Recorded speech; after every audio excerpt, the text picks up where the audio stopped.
আসসালামু আলাইকুম। আমার ফিস্ট অ্যাকোরিস্ট চ্যানেলে আরেকটি নতুন ভিডিও নিয়ে চলে আসলাম। আজকে দেখাবো কিভাবে স্নো হোয়াইট প্যারোটের জন্য একটি আদর্শ ট্যাঙ্ক সেটআপ করতে হয়।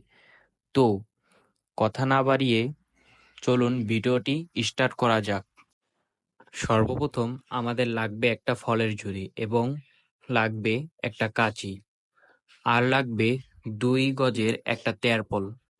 তারপর তেরপলটিকে সমানভাবে সাজিয়ে নিই। তেরপলটিতে সমানভাবে ফলের ঝুড়িটি রেখে মাপ অনুযায়ী কেটে নেই। কেটে নেওয়ার পর ফলের ঝুড়িটিতে তেরপলটি ভালোভাবে বসিয়ে নিই। তেরপলটিকে ভালোভাবে বসিয়ে নিতে হবে যাতে এর মধ্যে দিয়ে পানি না বের হতে পারে। তেরপলটি বসিয়ে নেওয়ার পর পুরাতন পানি এর মধ্যে অ্যাড করলাম।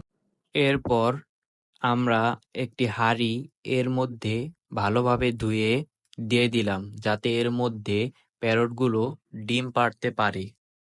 তারপর জোড়া রাখা প্যারটগুলো দেখেন কিভাবে কিসিং করছে, তাতেই বোঝা যাচ্ছে এগুলো জোড়া। তারপর প্যারটগুলো আস্তে আস্তে পানির মধ্যে ছেড়ে দিলাম। তারপর দেখেন ট্যাঙ্কের আসল ফলাফল। এভাবেই আপনারা খুব সহজে একটি সুলভ ট্যাঙ্ক প্রস্তুত করতে পারেন। তাহলে অবশেষে চলে আসলাম ভিডিওর শেষে।